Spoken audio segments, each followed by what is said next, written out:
சின்ன கலைவாணி நீ வண்ணச்சிலை மேனி, அது மஞ்சம் தனி மாறம் தலை வைக்கும் இன்பத் தலகாணி.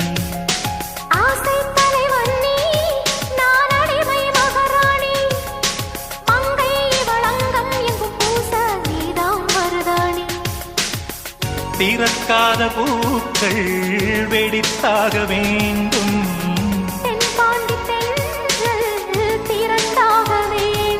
என்ன சம்மதமா இன்னும் தாமதமா? தங்க மகன் இன்று சிங்க நடை போட்டு அருகில் அருகில் வந்தார்.